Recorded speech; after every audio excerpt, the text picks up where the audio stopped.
Welcome সবাইকে ডাকবাংলা সাইমনে। আমি চলে এসেছি আপনাদের জন্য এক নতুন সত্যবতী ঘটনা নিয়ে। তো আজকে একটি নয়, আজকে দুটি পর্ব সত্য ঘটনা হবে। আর আপনারা যদি ঘটনা পাঠাতে চান তাহলে অবশ্যই ডিসক্রিপশানে দেখুন আমার ফেসবুক লিঙ্ক এবং ফেসবুক পেজের লিঙ্ক দেওয়া আছে, সেখানে গিয়ে আপনি ঘটনা পাঠাতে পারেন। যদি কোনো কারণে সেই লিঙ্কগুলোতে আপনাদের যেতে অসুবিধা হচ্ছে তাহলে শুধু ইউটিউবের নিচে কমেন্টে লিখুন যে আমি ঘটনা পাঠাতে চাই, তাহলে আমি নিজের পার্সোনাল হোয়াটসঅ্যাপ নাম্বার আপনাকে দেবো, সেখানে আপনি ঘটনা পাঠাতে পারেন।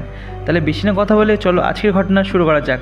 আর বলে রাখা ভালো, আজকের ঘটনা আমাকে পাঠিয়েছেন মালদা থেকে সৌমিত্রদা, যিনি আমাকে খুব ভালো ভালো দুটো ঘটনা পাঠিয়েছেন। তো আজকে আমি তাই শোনাবো। তাহলে চলো ঘটনায় যাওয়া যাক। Simon, you're back.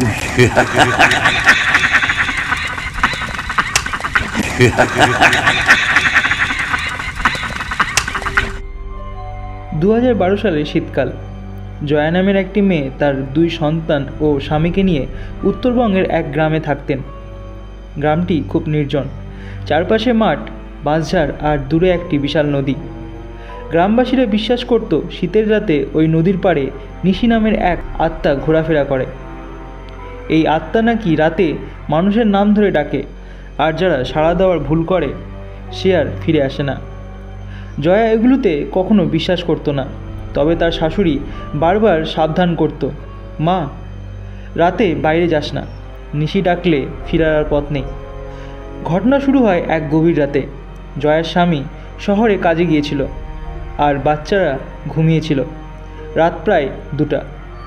বাইরে কুয়াশায় ঢেকে গিয়েছিল চারদিক। হঠাৎ করে জয়ার ঘুম ভেঙে যায়। সে শুনতে পায় তার মায়ের গলায় আওয়াজ। গলাটা খুব পরিচিত। তার মা বারান্দা থেকে ডাকছে, জয়া দরজা খোল, আমি এসেছি। জয়া প্রথমে কিছুক্ষণ অবাক হয়, কারণ তার মা তো অনেক দূরের গ্রামে থাকে। তবু গলা এতটাই পরিচিত যে সে দ্বিধায় পড়ে যায়। সে দরজার কাছে গিয়ে জিজ্ঞাসা করলো, মা তুমি এখানে কিভাবে এলে? বাইরে থেকে গলা শোনা গেল, আমি পথ হারিয়ে ফেলেছি মা, তাড়াতাড়ি দরজা খোল। এমন সময় তার শাশুড়ির কথা মনে পড়ে। তিনি বলেছিলেন, নিশি তোমার প্রিয় মানুষের গলা নকল করে ডাকবে। গা শিউরে ওঠে জয়ার। সে দ্রুত পিছনে সরে যায় এবং জানলার ফাঁক দিয়ে বাইরে তাকায়। বাইরে যা দেখল তাতে তার প্রাণ একেবারে জমে গেল। কুয়াশার ভেতর থেকে এক লম্বা সাদা পোশাক পরা নারী দেখা যাচ্ছিল। তার মুখ সম্পূর্ণ অন্ধকারে ঢাকা। জয়া তাড়াতাড়ি জানলা বন্ধ করে দেয়, কিন্তু সেই নারীর গলা শোনা যায়, জয়া আমি তোর মা, দরজা খোল। ভয় পেয়ে জয়া সন্তানদের পাশে গিয়ে বসে। সে মনেই করল এখন কি করব। সে প্রায় কাঁদতে শুরু করে। তখন হঠাৎ বাচ্চাদের ঘরের জানলার 3বার টোকা পড়ল। টোকা পড়তেই সে দেখতে পেল সেই নারীর লম্বা আঙুল জানলার কাঁচ স্পর্শ করছে, কিন্তু মুখের অংশটা এখনও পরিষ্কার দেখা যাচ্ছে না। সেই রাতে যা ঘটেছিল তা অদ্ভুত। জয়া তখন ঘরের কোণে বসে চুপচাপ কাঁদছিল। হঠাৎ ভোরের আলো ফুটে উঠল, সাথেই সেই নারীরও আওয়াজ বন্ধ হয়ে গেল। সে জানলার কাছে গিয়ে দেখল বাইরে আর কেউ নেই, তবে মাটিতে লম্বা পায়ের ছাপ স্পষ্ট দেখা যাচ্ছিল, যা নদীর দিকে চলে গিয়েছে। পরদিন জয়া তার শাশুড়ি এবং গ্রামবাসীদের পুরো ঘটনা জানায়। তারা শোনার পর বলে, তুমি খুব ভাগ্যবান মা, নিশির ডাক শুনলে কেউ কোনোদিন ফিরে আসে না।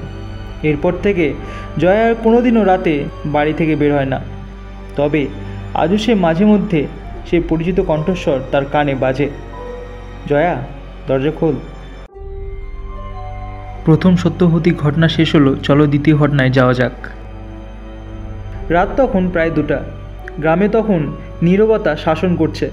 কেবল ঝিঝি পোকার ডাক আর দূরে কোনো শিয়ালের কান্না শোনা যাচ্ছে।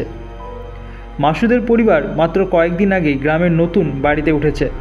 বাড়িটি ছিল বেশ পুরনো, কিন্তু অনেক সস্তায় পেয়েছিল, তাই তারা নিতে বাধ্য হয়েছিল।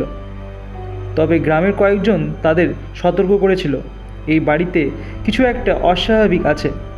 মাসুদ এসব কথায় কান দেয়নি। প্রথম কয়েকদিন সব ঠিকঠাকই ছিল, কিন্তু চতুর্থ দিন রাতেই ঘটল সেই অদ্ভুত ঘটনা। মাসুদের স্ত্রী শামিমা মাঝরাতে ঘুম থেকে উঠে দেখলেন কেউ যেন রান্নাঘরে হাঁটাহাঁটি করছে। প্রথমে ভেবেছিলেন মাসুদ পানি খেতে উঠেছে, কিন্তু পাশে তাকিয়ে দেখলেন মাসুদ গভীর ঘুমে আচ্ছন্ন। তিনি ভাবলেন হয়তো চোট ঢুকেছে। সাহস সঞ্চয় করে রান্নাঘরে তিনি এগিয়ে গেলেন। রান্নাঘরে পৌঁছানোর পর শামীমা দেখতে পেলেন একটা নারীর ছায়া। সে পিছন ফিরে দাঁড়িয়েছিল। ভয়ে শামীমার গলা শুকিয়ে গেল। তিনি কোনো রকমে জিজ্ঞাসা করলেন, আপনি কে? এখানে কি করছেন? নারীটি ধীরে ধীরে মুখ ঘোরালো। তার মুখ দেখতে ঘোলাটে, যেন কুয়াশার ভেতর থেকে দেখা যায়। তার চোখ দুটো ছিল একদম কালো, আর মুখে একটা বিকৃত হাসি। শামীমা আর্তনাদ করে পেছনে দৌড়ে এলেন। চিৎকার শুনে মাসুদ উঠে এলো। শামীমা কান্নাজড়িত কণ্ঠে সব বলল। মাসুদ সাহস করে রান্নাঘরে গেল, কিন্তু সেখানে কিছুই সে দেখতে পেল না। এরপর থেকে বাড়ির পরিবেশ বদলে যেতে লাগলো। রাতে বারবার শব্দ হতে লাগলো, কখনো দরজা খোলার শব্দ, আবার কখনো ফিসফিসানির শব্দ।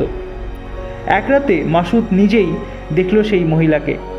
তিনি বসার ঘরে এক কোণে দাঁড়িয়ে তাকিয়েছিলেন মাসুদের দিকে। গ্রামের মৌলবীদের ডাকা হলো সেই রাতেই, এবং মৌলবীরা যা জানালেন তাতে মাসুদ এবং মাসুদের স্ত্রী অবাক হয়ে গেলেন। এই বাড়িতে বহু বছর আগে এক নারীকে তার স্বামী মেরে পুঁতে দিয়েছিল। সেই নারীর আত্মা এই বাড়িতে বন্দি। বাড়ি ছাড়তে সবাই বলল।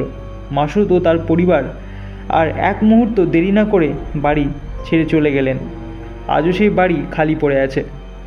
গ্রামের লোকেরা বলে রাতের বেলা সেই বাড়ির কাছ দিয়ে গেলে মাঝে মাঝে রান্নাঘর থেকে থালা বাসনের শব্দ পাওয়া যায়।